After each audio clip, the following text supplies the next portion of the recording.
Good morning, everybody. It's me, Santi. Got one more for you in the old Vietnam series.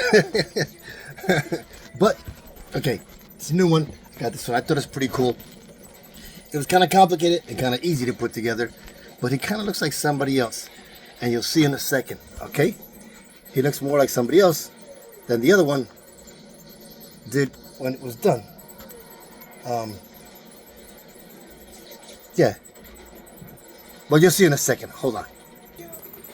And there you go. This is the Vietnam War 1st Cavalry Division in La Drang. Obviously, 1965 it says. Vietnam War 1st Cavalry Division in La Drang.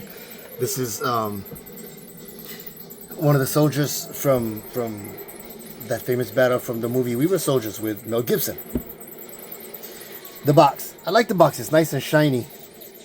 But it has the same picture all around it, except on the back it has a soldier. Right? Has all his stuff on him. All this stuff. Comes with a flak jacket. And everything, the Click 77 radio. But I like it. So it's good, but it just,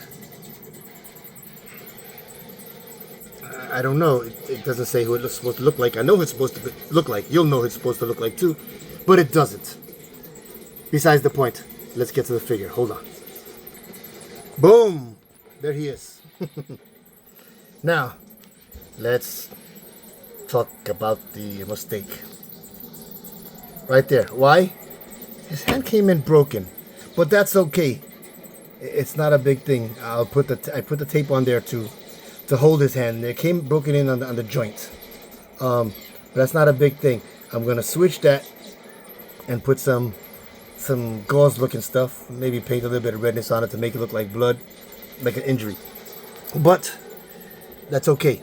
So I'm not even gonna worry about that too much. Besides that, I like it. I like the guy. He has a lot of stuff. Radium and all this kind of stuff. We'll go through it in a second. So I like this. It's very cool. You know? Let me lower this here. Hold on a second. Okay, so start the boots. Regular old black Vietnam leather boots that they used to wear. Obviously I have his pants unbloused. His, in Vietnam they would have them bloused. Sometimes. A lot of people wouldn't because it's too much of a bother. It's not a big hassle. But he's got the M16. I used some old blue tape also to kind of let's see if I can show you better here on this side. To kind of tape one magazine to the other. You know? The M16 A1. You can see the bolts to the rear. The reason it's like that is because they didn't come with a bolt. But that's okay. Not a big thing.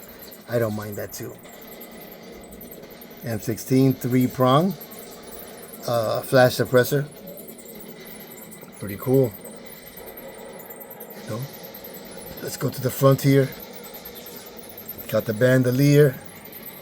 It's got some magazines in there. And it's got 7 in here. You can see 1, 2, 3, 4, 5, 6, and 1 there's 7. And he's got another magazine pouch. I put his grenades inside the magazine pouches there so you can see. Right? I think it looks pretty cool. Now his flashlight, I put it in the pocket of his flak jacket so that it would stay there and we wouldn't have to worry about anything falling out, I think that it's nice. I like it.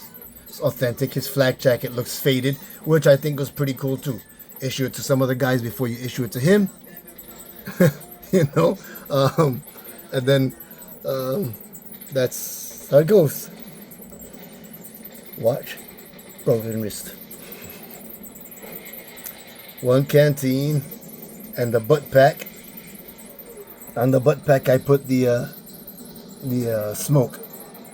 Smoke yellow, smoke green for marking the helicopter wants to come down. He's got smoke red and smoke violet.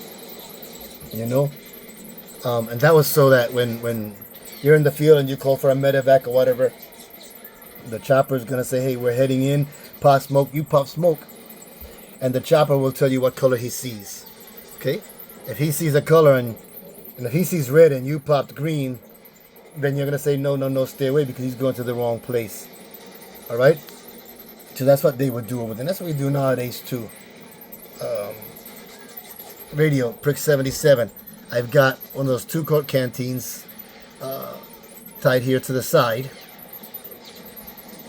And the Prick 77 here.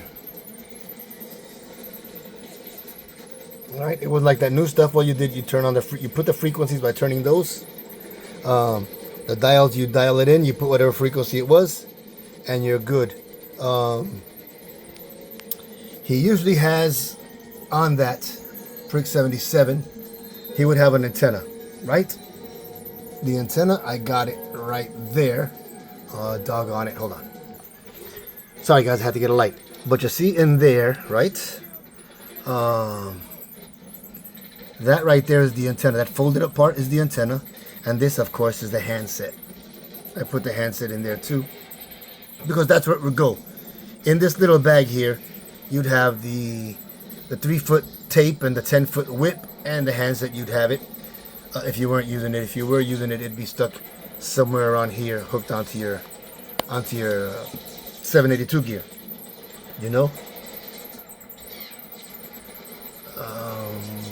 Let's see what else.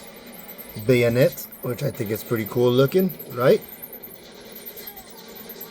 You got that there. I think that's kind of nice. There's just smoke, a better, with the lights, a clearer version. Let me see. And a better view of the Prick 77, the top of it. Okay. It's connected to the frame. That would be either an Alice Pack frame or you know, an improvised Alice Pack frame, so you can put the radio down here in this space. You can put other stuff. Most of the time, what they would put is one of these. Boom. This is the lithium battery. This is what goes in the bottom of the Prick 77. Okay. Oh, let me turn that on so you can read it. Sorry, guys. Magnesium battery. Oh well. This part here, this little white thing, that's what would go into the prongs of the radio. Okay. You'd put those in there, and it would you know, charge it up, give it batteries. That's what it was. So I think that's pretty cool. I like that. But let's see.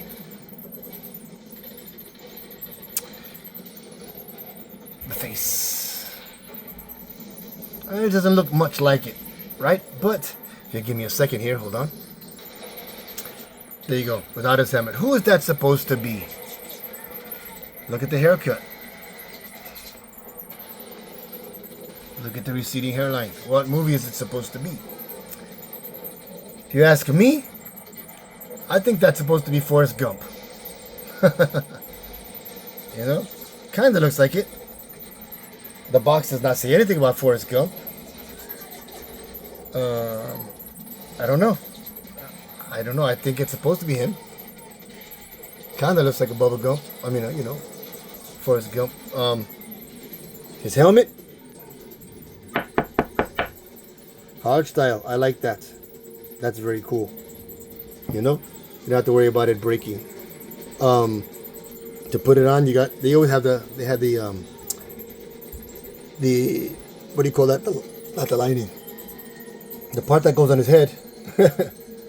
It's just floating there. You put it on his head first. Right? And then you put the helmet on. Boom. Boop. There it is.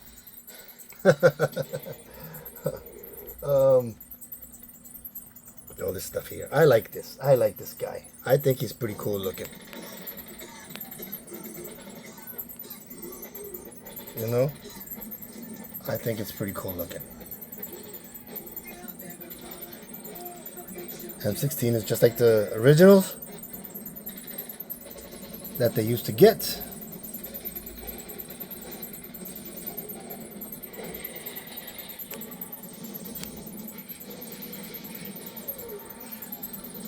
He looks clean, but he also looks faded.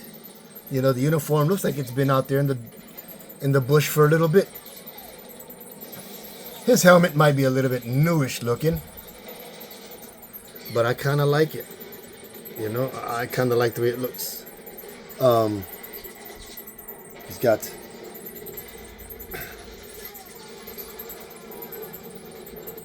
got the look. You know, I think he looks nice that way. I think it looks cool. Here you got the wires and stuff for the Prick 77. This is what goes to the handset. Let's see, can I take that out there? Oh, and there it is. This is the handset for his radio, and it has weight to it too. So I think that's kind of nice. Let's see. You know, you can hook that wherever he wants to hook it. He's the radio man. So let's see. Let's hook it there. Whoops. It's a little bit heavy, so it doesn't stay in that spot. But that doesn't matter. Whoops. And I'm sorry, guys. I messed that up. I dropped him. But that's all right. You know, that's okay. We got Forrest Gump. And he's ready to fight for Bubba. Hold on. Sorry about that, guys. I dropped them. But I wanted to fix them for you. Put them back up. Put his steel pot back on. It's a good frame body. It's kind of sturdy, so I like it. I must admit, I've never heard of the company Qrange. Or Qrange. I've never heard of them before. But it's a nice start. Right? If you're gonna make one, it's a very nice start. You know? So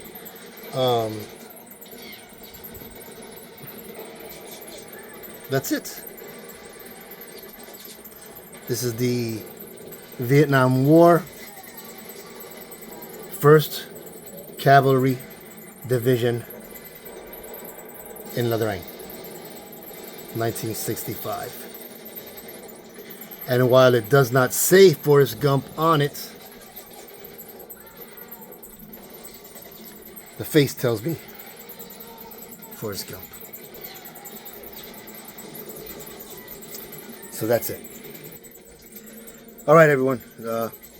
That's it for now. I like this guy. Hope to see more from them. I think, again, I've never heard of Qrange, but I think it was a good figure. I think it was easy. Well, let me not say easy. Had a lot of intricate parts to put together. But that's not bad. You know, I think it was very nice. It was challenging, but it was fun, and that's what I enjoyed. You know, the whole, the way they put it together, the accessories, the battery, the M16 and the radio man. I have another radio man which you saw, one of the older ones, Operation Dewey Canyon, I think it was. So he was pretty good, but that's later on in the war. This La Drang 1965 is right there in the beginning, one of the first battles where the United States actually fought against the North Vietnamese. He's got the radio, he's got the M16, he's got the battery, he's got a couple extra hands, and he has the cigarettes and a spoon that you can put in his helmet also. I didn't put that in yet. And the reason I think is because when they got out there in the first battle, you know, it was the first time they went out there. Wasn't a lot of that improvising, you know, writing on your helmets and putting spoons and your toothbrush to clean the M16. So there wasn't a lot of that stuff out there. So that's why I didn't put the cigarette or the spoon inside the helmet band like they do later on in the war. besides the point. Folks, I'm gonna let you guys go. I have a couple of more that I'll bring up here on this Vietnam series. I'll call it that because I have a bunch more Vietnam soldiers we can put together. All right. So with that, I'm gonna bring this one end, and you know, you guys leave a comment, leave a like, and subscribe to your friends so they can watch more. All I'm asking, subscribe. That's all. I don't get any money from this. This is all my stuff. I pay for this because I like this. This is fun for me, you know. Being as how I've been in the military for so long, you know, shit ton of years. This counts me. I like this stuff. All right, this is Santi, and I'm out, guys.